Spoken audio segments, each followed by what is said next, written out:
Well, good evening, ladies and gentlemen.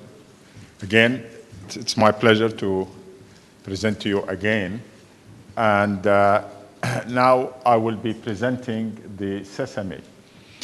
I will tell you the story of Sesame. We have just listened to a very interesting presentation on CERN and how CERN evolved basically as a science for peace project, particularly in Europe after the devastation of World War II. Indeed, the idea of Sesame came about as, to some extent, replica of CERN. You know, our region has been wrecked by wars and revolutions and civil wars, and now probably we are living in also very difficult times in this region. And indeed, since the last decade of the 90s, the idea came, why can't this region also pull itself together and work for science and really harness the intellect of its citizens and scientists towards peace and improving the standard of living of its peoples, and also have a good example also for other regions. So a lot of similarities between Sesame and CERN. The concept of Sesame came about with some scientists, actually, international scientists from Europe, some top scientists in the US, building a concept of establishing an advanced research center in the Middle East in order to bridge the gap between Arabs and Israelis, and particularly contribute to a peaceful solution of the Arab-Israeli problem. So 4 countries actually started the concept of building this center, namely Egypt, Israel, Palestine, and Oman then. Jordan was not part of it. We actually were contacted, and idea was presented to us by UNESCO in 1998. So we were not part of the founding, let's say, members who started this. And in the inauguration on Tuesday, probably there will be a video which will explain that. The idea of Sesame came about from, I think, Khaled Toukan and Hermet Vinnick, who proposed to the UNESCO that this center should be established. Federico Mayor then was the director of UNESCO, so he was convinced of the idea and he pushed it through. So in 1998, we in Jordan became part of the Sesame project. I was actually then the president of Al-Balqa Applied University. I was contacted by Professor Hervé Schopper, one of the directors of CERN, and Mauricio Riccarino, he was the deputy director general of UNESCO, and they proposed the idea that Jordan should join Sesame. I arranged a meeting with both gentlemen, Hervé Schopper and Riccarino, with His Majesty the King. Prince Ghazi also attended the meeting. Prince Ghazi was then the chairman of the board of Al-Balqa University, which I was its president. And since 1998, we participated in Sesame, became a host country of Sesame. Jordan was selected as a host country after a meeting in CERN in around 2002, where countries voted to have Jordan as the host country of Sesame. And since then, actually, we marched, as I would say, with the Sesame throughout all the last 2 decades. Today, Sesame is functioning, and I can tell you that it had a very rough ride, to be frank. We had to circumvent political, financial, and also technological challenges. But mainly, actually, the financial challenges were, I would say, the main real obstacle.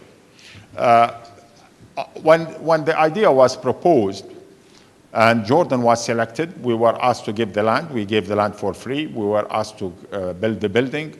We have built the building, which you see now, and you have visited this morning, as basically a nucleus for the center.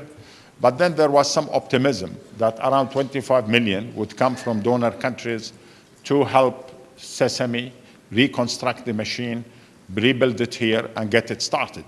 So in 2003, when Sesame was inaugurated, there was optimism that we would have got Sesame operational by 2013.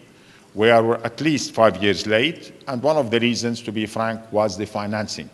Financing didn't come the way we expected it to be. So in many cases, we had to work basically, I would call it on ad hoc basis. We had to run on minimal budgets.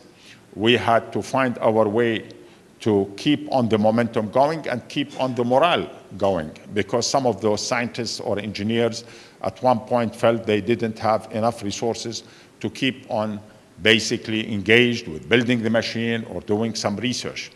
And yet we maintained it.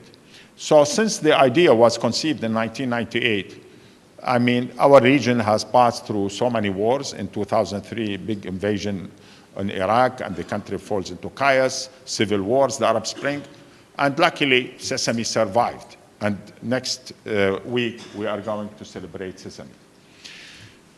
So as a center, Sesame is focused on a 2.5 giga electron volt flight source facility. It is under construction near Amman in Allan, Jordan. And as you can see, it is modeled on CERN. There is a lot of similarity between Sesame and CERN, whether it's building scientific communities working together from different countries, and also doing science on big machines, not just a scientist working on his lab and doing his experiment.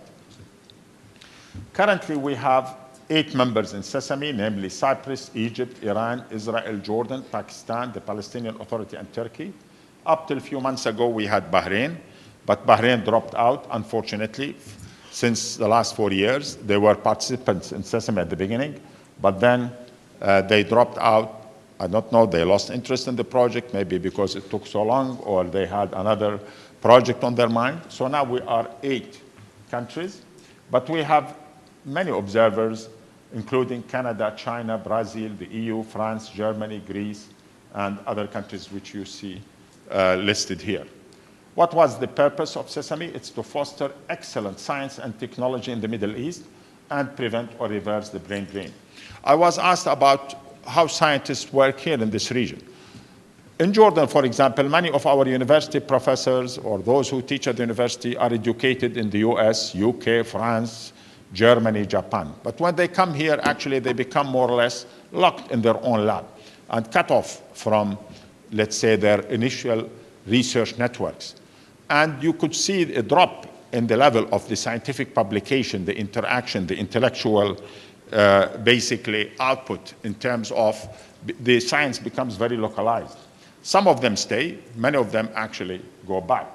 And the idea is to build this center, which will open a wider window to the world. It will keep many of these scientists as they come back to the region, whether in Egypt, Jordan, or Turkey, or Pakistan, and so on, to keep their scientific networks in the countries they studied in, and really continue working at the same level of quality science that they used to when they are studying during their PhD or postdoc, in addition to building bridges between diverse societies and definitely establishing science for peace.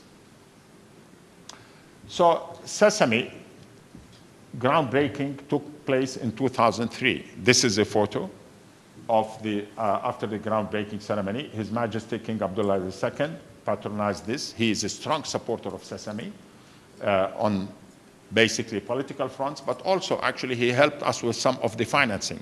He put $3 million in 2004 to build the shield around the machine, around the storage ring. Probably you were today in the tunnel, and the shield around that tunnel actually was donated by his own personal budget, not the government of Jordan budget. It came directly from his personal budget at the royal court. Next to him is Koshiro Matsuura. UNESCO was a big supporter of Sesame. And again, when CERN started, it started under the auspices of UNESCO, and we replicated that. Actually, Koshiro Matsuura was then the Director DG of UNESCO, who took over from Federico Mayor, and he was also supporting Sesame. He gave around $1 million US to get the equipment of Sesame, which started with the BESSY 1 machine. You know, Germany operated a synchrotron light source in Berlin, BESSY 1, and they wanted to dismantle it and replace it by BESSY 2.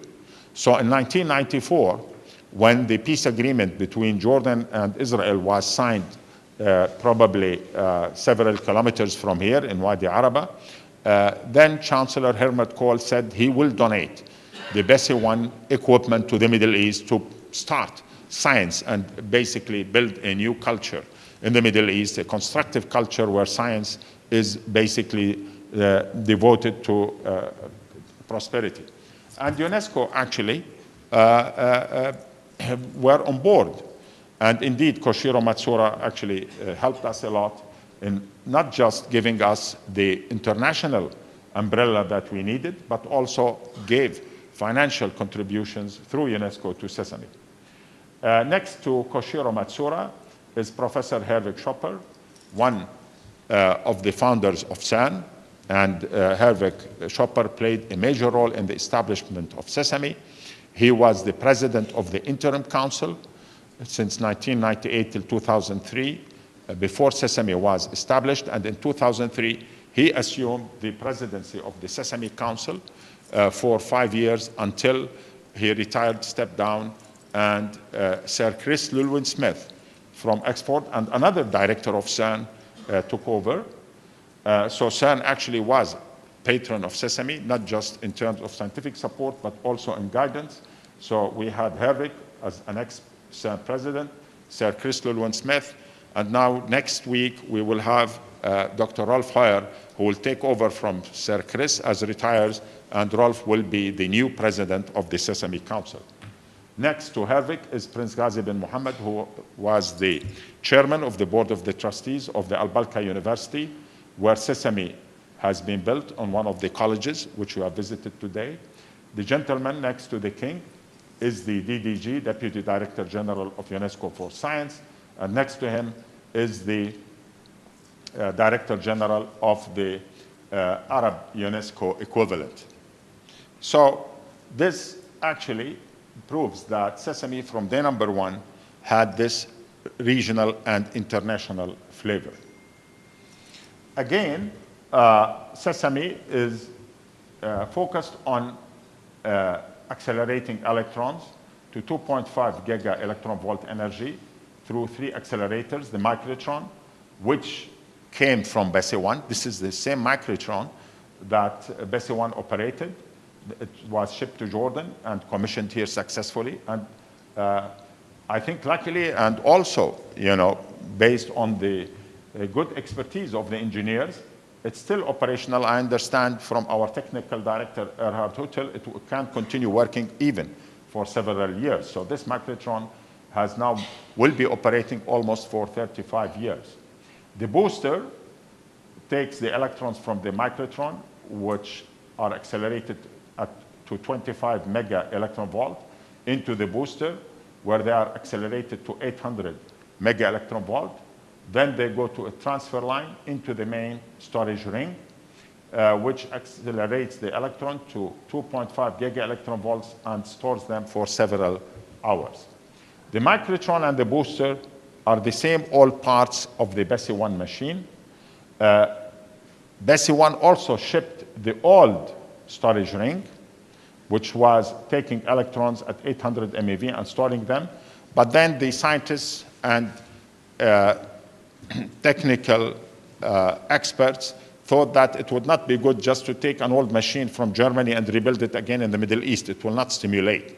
So that's why from day number one, the idea of using the same old storage ring was abandoned, and the new storage ring was being designed and built. Now, the construction of the new storage ring actually was done in strong collaboration with CERN.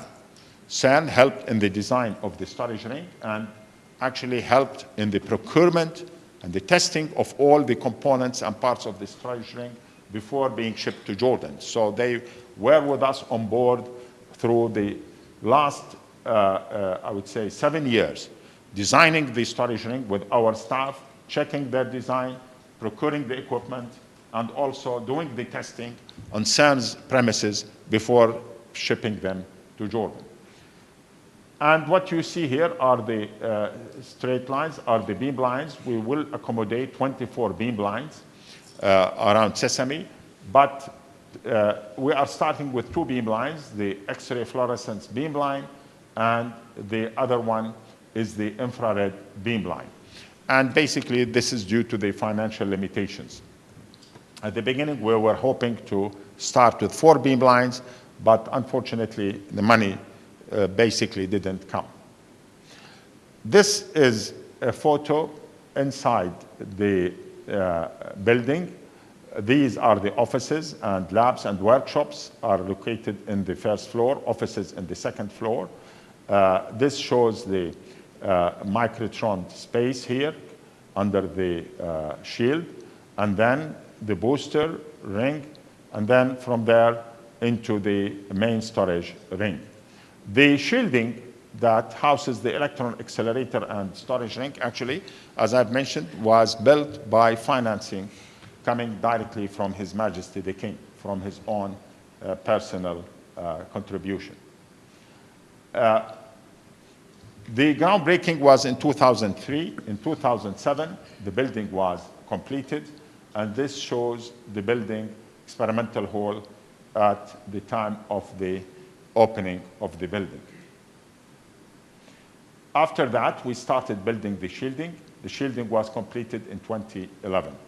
We had the equipment coming from Bessie 1. It was shipped to Jordan. It stayed for basically 3-4 years in a safe storage place until the building was completed, and we did complete the shielding of the machine. This is the old booster from Bessie 1. The booster was recommissioned again here, and our technicians and scientists and engineers succeeded in commissioning the booster back to its original specifications, achieving the energy to 25 mega electron volt in 2012, and then transferring the electrons through the transfer line into the booster. Then the booster magnets were being installed in May 2012. As I've said, the booster and the microtron all came from Bessie 1. Cooling system and HVAC completed, and the system was handed over to Sesame in April 2013. This is a photo of Sesame Experimental Hall in May 2012, where everything was ready, and they started basically installing the booster, and the 800 MeV booster beam was achieved on September 3, 2014. So we could see here the microtron. I think you have visited that today, and then the transfer line, and then into the booster accelerator, where electrons are accelerated to 800 MeV going into the storage ring. As I've mentioned, the old storage ring components coming from Bessie 1 were abandoned. A new storage ring was designed through the support of CERN, and the procurement was done by CERN, testing and commissioning. The components started to be shipped to Jordan in different parts, and the installation of the storage ring began in January 2016. One of the reasons of the delay, to be frank, was the lack of financing. As I've said, we were expecting to have everything commissioned and starting in 2013, but then things got delayed because financing was not there. The budget that was originally perceived to have Sesame completed was 25 million, but it didn't come. So we had to wait for years. We knocked at the EU doors at the beginning in 2004-05. We didn't have basically a positive response then. But then we were able to convince the EU of the importance of this project. And in 2008, we started seeing basically some money coming from EU. At the beginning, we managed to get around 3 million euros through the Jordan-EU bilateral cooperation program. And we built some of the labs in the lab. But then we had to get money for the storage ring. So we couldn't basically start constructing the storage ring. So we kept on basically talking to different donors. And then the message came where the donors will not give money to Sesame unless they see the Sesame member states put money into it. So by that time, that was in around 2011, 2012, Hervik Schopper had basically stepped down. Chris Llewellyn-Smith convened a financing meeting here in Amman, and we got the Sesame member states, and we said we need $5 million from every member state as a capital investment towards the construction of the machine. Only 4 countries agreed to do that, and Egypt said they will think about it. So Jordan said we will do, Turkey, Israel, Iran, and Egypt said they will consider it seriously. Then Egypt was hit by a revolution, so we lost basically financing from Egypt. So we remained with 4 countries who pledged. When the EU saw that 4 countries within Sesame pledged to put money into the construction of the machine, EU generously accepted, and they put 5 million euros into the storage ring. So we had basically planned 20 million from member states and 5 million euros coming from the EU. So we started the design of the storage ring and procurement, and money was there. But even not all of the money came, because Iran was under sanctions. And many of the banks here refused to get money from Iran because of the sanctions. So they wanted to pay, and most banks said, sorry, will not accept. But now it's the opposite. Now we seek the money, and they say, well, we don't have it.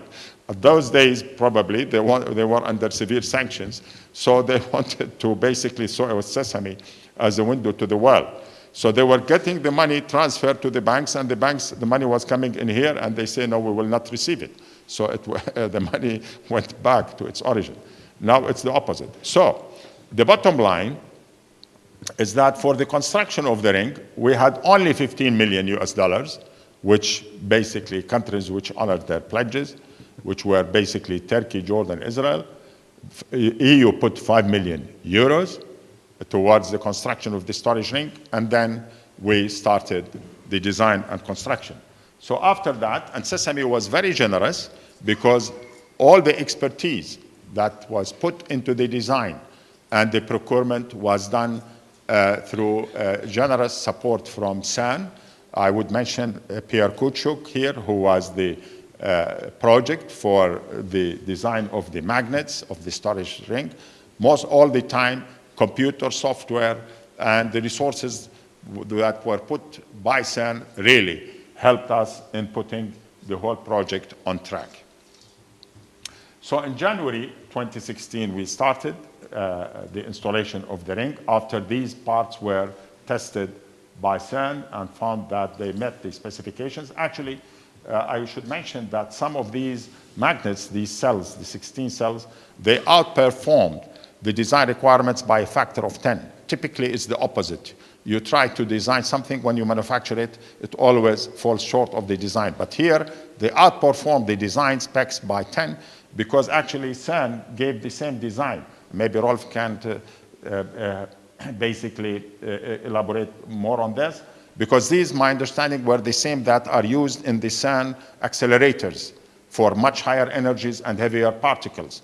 So these actually outperformed the requirements by a factor of 10, which is really excellent. So the installation of the storage ring almost took 1 year or 11 months. In November 2016, the full ring was completed, and the team started commissioning the storage ring by getting electrons coming into this main storage ring. The transfer line 2 was installed in January 2017 to get the electrons from the booster into the storage ring. So that was completed beginning of this year. And they started seeing electrons coming from the booster into the main storage ring in February of this year. In February, they started circulating electrons in the storage ring. And here we see multi-turns beam in Sesame storage ring in January after they installed the transfer line at 20 milliamperes, and they stored it for 3 hours. And my understanding is that 3 weeks ago, and this will be announced in the inauguration, that they have reached full energy 2.5 giga electron volt, and they have stored it at around 60 milliamperes for several hours. So the machine has been successfully completed, but to be frank, after a lot of pain. Added to that, not just in terms of the financing, there were many political upheavals on the way. I have mentioned the Arab Spring, the war in Iraq 2003, revolution in Egypt. There were also many disturbances in the region. And luckily, despite all of this, every 6 months, Sesame managed to meet, because from day number 1, we said, we have to meet every 6 months to discuss the machine, construction, the financing, the annual contributions, the capital investment. And despite all these political upheavals, we kept on meeting. All countries attended. Even Iran, under the most severe sanctions, used to come and send their scientists. And we used to meet winter in Jordan, and summer we had to go for a Sesame member state. And many of the meetings actually were here at the Dead Sea. This hotel hosted several meetings. So the machine now is operational, and our scientific team is now working on building the beamlines, which will be operational. Some of them will be in the next few weeks. We were planning to start with 4 beamlines: the X-ray absorption, the infrared spectral microscopy, the material science, and macromolecular crystallography. Particularly, this will be very important for protein crystallography. However, we couldn't manage the funding, so we focused on 2 beamlines. The X-ray fluorescence beamline, I think you visited it today. I think Giorgio Palucci, the scientific director, explained it to you. We are in the final stages of setting up the beamline. And I think in the next 2 to 3 weeks, we should have photons coming out of the beamlines and probably doing some first experiments. The infrared spectral microscopy beamline, all the components have arrived in Jordan. And I was informed that in basically August, we will have it ready and producing photons for scientists. Material science beamline is also coming in. We expect this to be operational in the next year, 2018. And also the macromolecular crystallography, we have managed to obtain around $2 million from Jordan Scientific Fund in order to construct these beamlines. So the next beamlines, 3 and 4, we expect by the end of 2018, they should be installed and fully functional. Then we move on to other beamlines, soft X-rays, small and wide angle X-ray scattering, and extreme ultraviolet. The operational budget for Sesame is around 3.64 million, going to 4.38 million to 5.4, but this actually is on paper. In reality, since day number 1, we were never able to basically collect half of this budget. One reason or the other, as I've said, Iran, for example, has to pay around 700,000. Sanctions are there. Cyprus, after the economic crisis hit Cyprus stopped paying for 4 years. Pakistan was hit by floods in 2011. So they said we'll pay half. So even the annual contributions were not actually basically committed. As they were committed, they were not paid. So we had to basically run, in many cases, at half of the planned budget in order to keep on the staff working and continuing on their work and get them busy. And to be frank, we have managed it. Now, the good thing about the running budget, and again, we thank the EU, is that in addition to agreeing to procure and give funding for the storage ring, 5 million euros, which was supplemented by another 15 million from member states, they have now agreed to give us around 7 million euros for the construction of a solar power plant station to basically feed Sesame's need of electricity. So now, actually, we are constructing a solar power station which will feed electricity to the machine, and this way we are able to cut the running budget by a factor of half. So I think with the solar power station, Sesame will be in safe hands. We will be able to continue running the machine, to continue basically operating it, paying salaries, and even we might be able to spare some money from the annual contributions toward constructing new beamlines. This summarizes the total cash and in-kind contributed to Sesame from Sesame's inception in 2003 up to date. We have basically invested around 86 million.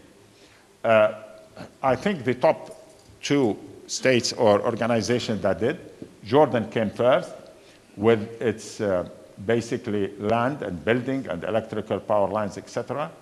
In addition, we got 3 million from the Royal Court to build the shielding and 5 million in capital investment for the storage ring. The second organization is the EU. Actually, EU has put into Sesame around 24 million US dollars up to date, which comes second. And we really are very grateful for the EU for their generous support and for their basically supporting the Sesame cause. So EU actually has put 5 million euros into the storage ring. They have also gave around 7 million US dollars for the power plant, construction of the solar power plant, around 7 million US dollars, in addition to giving several million euros for the construction of several labs around Sesame. Then other countries, Turkey and Israel, come next of around 10 million with the capital investment and annual contributions. And then other countries, Cyprus, Pakistan, Egypt, basically they continued paying their annual contributions, but intermittently. The Palestinian Authority actually paid minimal. Their annual contribution is 50,000, but they managed to stay with us all on board throughout the Sesame course. We have really benefited from the support of many synchrotron labs around the world, but mainly in Europe, in addition to the support from CERN. Actually, we had also very strong technical support from laboratories in France, namely Soleil. Soleil actually played a major role also with their wide experience in synchrotron light. One of the technical director in Soleil helped us in the commissioning and installation of the microtron and storage ring. And Dr. Amr Naji from Soleil also helped started the beginning, the work on the design of the storage ring. So Soleil in France was really very supportive of Sesame, in addition to additional synchrotron labs and universities, which you see here. Basically, Stanford University, LINAC. We also had the Oxford University, the Brookhaven National Lab, also in the US. We had support also of major international organizations in training programs, namely the IAEA, UNESCO, International Center for Theoretical Physics, and ESRF, the European Scientific Research Foundations. Also, many synchrotron labs around the world, from Brazil, France, Germany, Italy, Japan, Portugal, also helped a lot. I should mention also that the Italian government has already put $3.8 million into the construction of the beamlines and the detectors as cash money, which we used.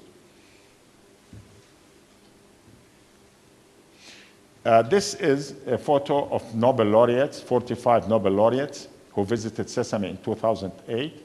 They have endorsed Sesame, demonstrating how shared scientific initiatives can help light the way towards peace. And you can probably, some of you might recognize some of the faces. Although those days, I can tell you 3 or 4 were very skeptical that Sesame would continue. Because when they visited in 2008, we basically didn't have anything in the experimental hall. So some of them were very skeptical, but in general, all of them, or the majority, were very supportive of the cause of Sesame. So in conclusion, there are challenges. We want to work on adding more members to Sesame. So now, actually, the dream has been realized. The machine is operational. 2 beamlines will be functional by the end of this year. We will focus on adding and attracting new member states from Arab Gulf countries, the Maghreb, Morocco, Algiers. And basically, we want to work with other international organizations. We will work on replacing the old microtron in a few years by a new microtron or a LINAC. Technical directors are basically also thinking of a new design for the storage ring with the full energy beam injection and adding new beamlines. So many challenges have been faced on the way, and I tell you the road has not been smooth, very basically bumpy road. And we had to overcome not just financial, major political challenges and technological challenges too. A synchrotron machine is not something simple to build with all the sophisticated technology. Training program is definitely building capacity in the region. And the voluntary contributions, which were agreed to in March 2012, in addition to the EU contribution of 5 million euros, constituted a major step forward and made it possible to begin commissioning in late 2016. Sesame inauguration will be next week, and this is, I would say, the beginning of a new road still ahead to build the users community and complete the beamlines. Thank you all.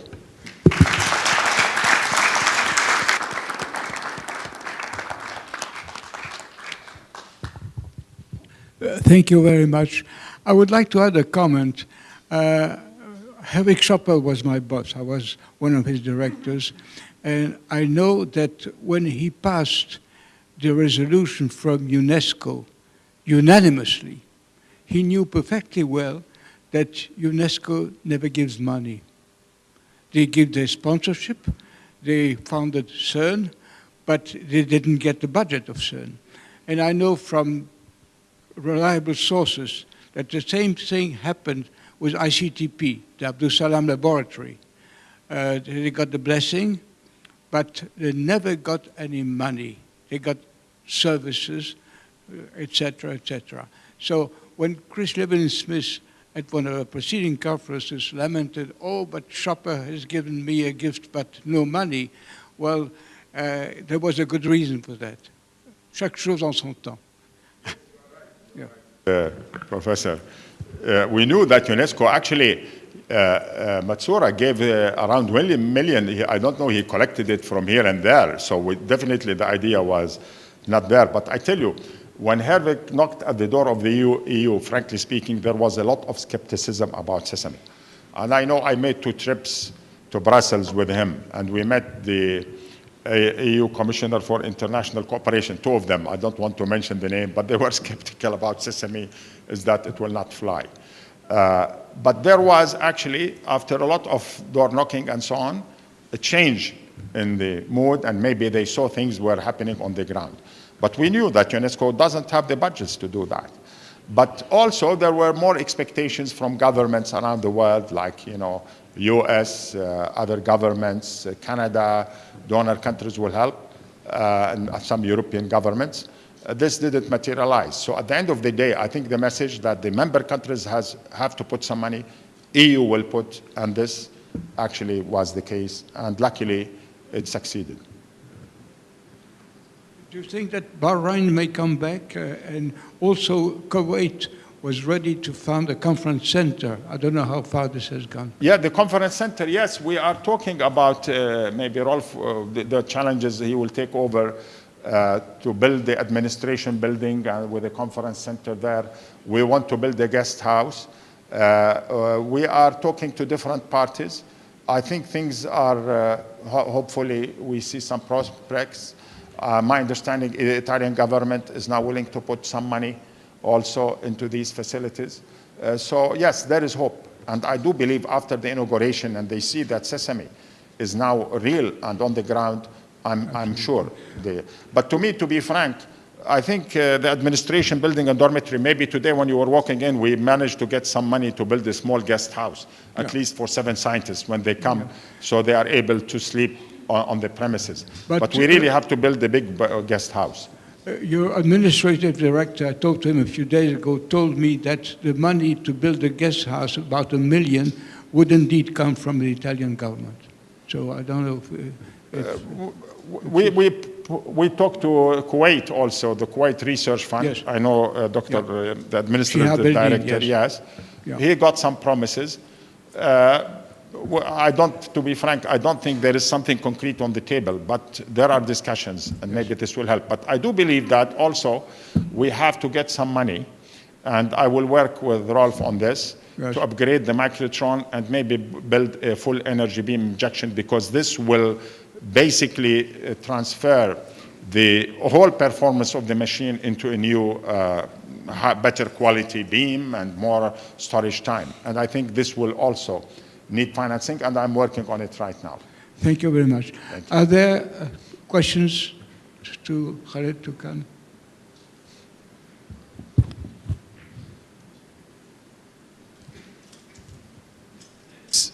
I was curious if the U.S. has ever offered to become involved in the financing of the project.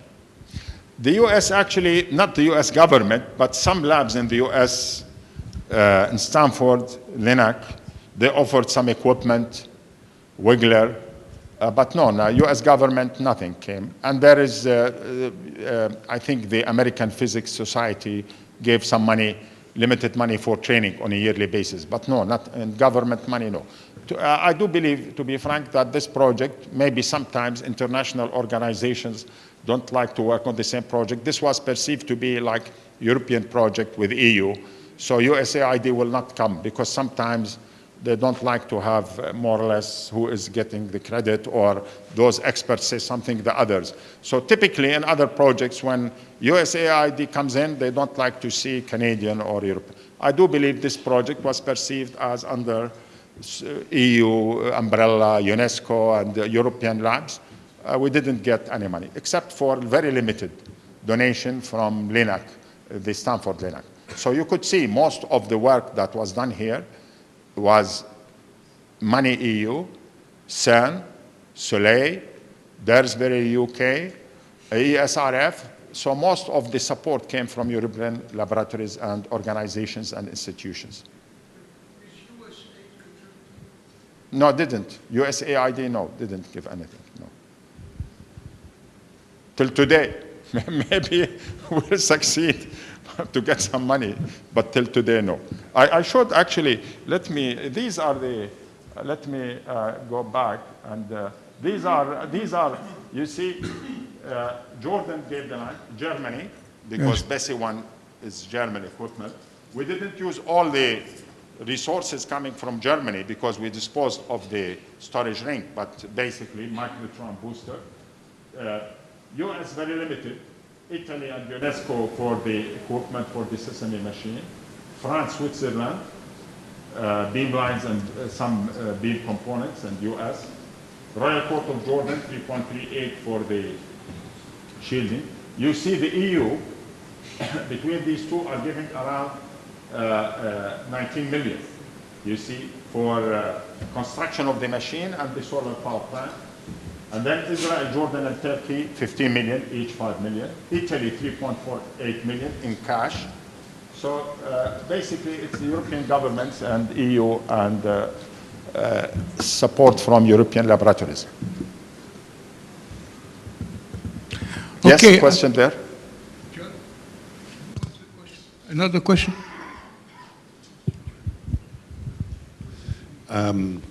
I'd like to come back to the solar power plant project, because this, I think, is, first of all, very interesting and challenging. How can intermittent renewable energy feed the massive need of energy for such a tool like Sesame, unless this low voltage energy is sold to the main network, and then you pump from the main network both the voltage and the intensity that you need? Excellent. Actually, you are right. It's not that the solar power plant will be energizing Sesame itself. No, it's just a credit. So you will still get your electricity from the grid, but then we will build a solar power station. The law in Jordan says if you build a solar power station, you can't sell electricity to the grid, and this is credited to your account. But at the end of the day, it's still getting its electricity from the grid. But Sesame will get the credit. Maybe will get half of the bill. So it goes to the Sesame account on the wheeling, I think, what they call wheeling system. Yes, I think. I had a related question. So what is the time schedule for this solar plant? It's now on tender, actually. It's now tendered. We are receiving proposals from several companies here in Jordan and Europe. Our plan is to have this installed before the end of this year and starting functioning before, next spring. We need it because we have to cut budgets. We have to save. So it's now tendered. And we are not going to build this in the Sesame because now I am negotiating with the college. We will buy them out and build the administration building and the conference and cafeteria and guest house, wherever there. But a solar, needs space because we are building 6 mega. So I got them a piece of land where we will install the solar power. It's far away from Sesame, but it goes to Sesame account. This is the Sesame money. And it will be installed before the end of this year, operational maybe next January or February. We are in a hurry because we want to save money. Yes. On your slide, you mentioned operational cost. Operation cost, manpower plus operation cost. Yes. This operation cost for how many years? This actually, the operational cost, since we started, and I tell you what, countries at the beginning didn't pay the full contribution, so they started very low. And Hervik wanted to convince them, so he started by 40,000, and then every year. So this is like operational budget for almost 8 years, I would say. Yeah. Because he started with 50,000, then they started, okay, next year we go 70,000, 100,000. Now, this year, we have countries paying 680,000 per country. But it is, again, like CERN. We actually followed the statutes of CERN based on GDP output. Jordan, for example, pays 400. Turkey pays around 700,000 or 800, I'm not sure. So this is over 8 years. Where I said the budgets were small. If I may, a question about the manpower. How many staff members do you have actually, and how are they distributed over the member states? Yes, we have around 45 staff now in Sesame. Sesame follows the statutes of CERN and UNESCO. We advertise and so on.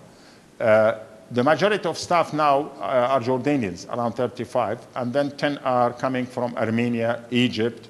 I think we have several from Pakistan.